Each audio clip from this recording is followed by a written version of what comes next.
रात को खाना ही नहीं चाहिए, पर आप रात को जरूर खाते हैं। पहले के लोग ब्यारी करते थे। ब्यारू जानते हैं? ब्यारी, चलो ब्यारी कर लेते हैं। ब्यारी मतलब क्या होगा बताओ? आप बताओ ब्यारी मतलब क्या हो? ब्यारू या ब्यारी? ब्यारू मतलब कौन जानता है? हाथ उठाओ जो जानते ब्यारू मतलब क्या होता है। जो जानते वो हाथ उठाएं। चलो ब्यारी कर लेते हैं। ब्यारी मतलब होता है शाम का खाना।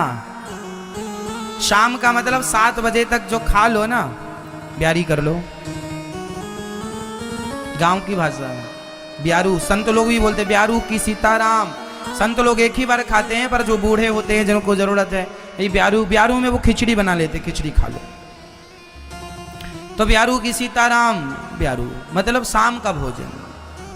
और पहले के लोग ना 8 बजे तो सो जाते थे रात को। आज भी गांव में, आज भी हमारे गांव में 7:30 8 बजे पूरा गांव सन्नाटा हो जा, सब सो गए 8 बजे। 6 7 बजे तक खा पी लिया। सूर्य अस्त हुआ कि भोजन प्रसादी हो गई। सूर्य अस्त के आधा घंटा के अंदर भी, वैसे सूर्य अस्त के बाद भोजन नहीं करना चाहिए, फिर भी यदि आपको इमरजेंसी खाना है तो सूर्य अस्त के आधा घंटा के भीतर, 1 घंटे के भीतर खा लो। जो रात को 8 बजे के बाद आप खाते हैं वो तो बिल्कुल गलत है। आयुर्वेद के हिसाब से बोल रहे हैं हम सारी बातें। तो भक्तों को क्या करना चाहिए? लहसुन प्याज इसलिए नहीं खाते क्योंकि तामसी है, और वो भक्तों की जो भक्ति में है ना बाधा उत्पन्न करता है। इसलिए साधु संत ना हल्का फुल्का खाते हैं। साधुओं का भोजन कभी देखा आपने? ना देखा होगा। हमने खूब खाया है, देखा है, संतों के बीच में रहे हैं। संतों में पंगत लगती है। संत लोग एक बार खाते हैं सवेरे, केवल 1 बजे, उनका दोपहर 12-1 बजे भोजन होता है। जब हम अयोध्या जी में थे, संतों के साथ रहते थे, तो दाल परोसी जा रही है। दाल का पानी पानी था। दाल एक भी दाना आप ढूंढेंगे मिलेगी नहीं। दाल का एक दाना नहीं मिलेगा आपको, सिर्फ दाल का पानी है ना।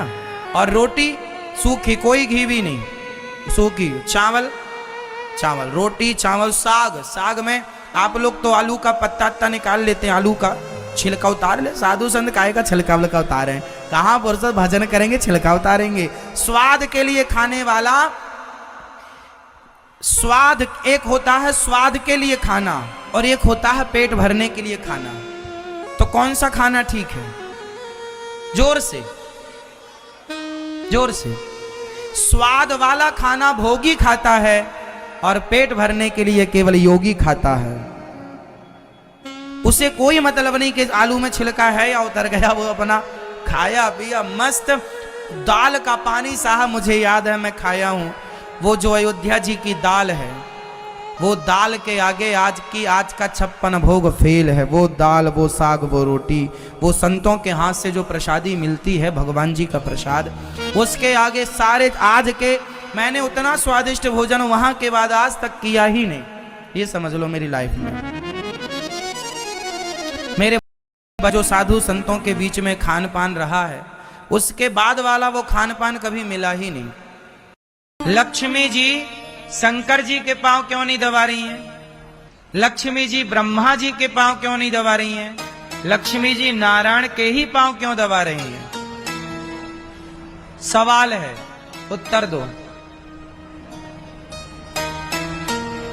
चलो लक्ष्मी जी पांव दबा रही हैं नारायण के, तो फिर ये बात क्यों नहीं आती कि पार्वती जी पांव दबा रही हैं शंकर जी के? ये तो सुनने में नहीं आया आज तक कि पार्वती जी पांव दबा रही हैं। ये तो सुनने में नहीं आया कि ब्रह्मा जी के पांव दबा रही हैं। ये तो सुनने में नहीं आया कि इंद्राणी इंद्र के पांव दबा रही हैं। लक्ष्मी जी ही पांव दबा रही हैं नारायण के, क्यों? उत्तर बोलो। पराई औरत को देखना, इलू इलू करना, ताकते रहते तुझको सांझ सवेरे, ऐसे गानों को सुनता रहता है कलयुग। मुन्नी बदनाम हुई, ये सब गाने कौन सुन रहा है ज्यादा? कलयुग। बोलो हाँ। इसलिए कलयुग के हिसाब के लोग भी इस धरती पे हैं। कलयुग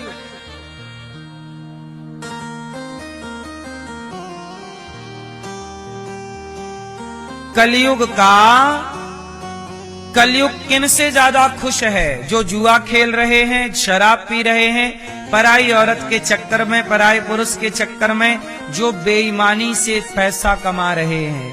कलयुग का वास पैसे में भी है ना। मेहनत का पैसा होगा तो कृष्ण का वास, बेईमानी का पैसा होगा कलयुग का वास। और जहां हत्या होती है, बकरा काटना, मुर्गा काटना, मछली मारना, जीव हत्या, वहां भी कलयुग का वास ज्यादा है। तो कलयुग इसलिए कलयुग में कलयुग का प्रभाव ज्यादा है। सतयुग, त्रेता, द्वापर में और कलयुग में अंतर क्या है? सतयुग में धर्म ज्यादा था, धर्म से चलना। पहले के जमाने में कोई अपने घर में ताला नहीं लगाता था। क्यों? क्योंकि सबके भीतर धर्म था। सबको ये पता था कि चोरी करना पाप है, हमें क्या जरूरत है। पहले चोरी होती ही नहीं थी, क्योंकि पहले क्या था? सबके भीतर, जोर से, धर्म था। धर्म एक ईश्वर की व्यवस्था है। धर्म होगा तो चोरी नहीं होगी, और चोरी नहीं होगी तो कलयुग नहीं होगा। बोलो हाँ। तो गाय को काला व्यक्ति मार रहा था, गाय को मार रहा लातों से। इसलिए आपने देखा होगा कि आज कलयुग में गौ हत्या होती है। सरकार लाइसेंस दे रही है बूचड़ खाने खोलने के। आप लोगों को भी बूचड़ खाना वगैरह खोलना हो तो सरकार से मिलो, सरकार बढ़िया है। गाय काटने का लाइसेंस देती है ना। लाइसेंस लो और लीगल तरीके से काटो। हाँ, तो ये कलयुग है साहब। यहां गाय की तो हत्या होती है, नहीं हो रही है। भारत में गौ हत्या हो रही है कि नहीं? जोर से। तो ये इससे कलयुग बहुत खुश हो रहा होगा। इसलिए सरकारें भी वही काम करती हैं जिससे कलयुग महाराज खुश हो, भगवान खुश हो। इसकी तैयारी कोई नहीं कर रहा है। कलयुग में कौन खुश हो? गणेश जी खुश हो, इसकी बात कोई नहीं करता। गधा खुश हो। इसलिए देखो ना, गा से गणेश नहीं पढ़ाते, कहीं गणेश जी खुश ना हो जाएं। गा से गधा पढ़ा रहे हैं, गा गधे का।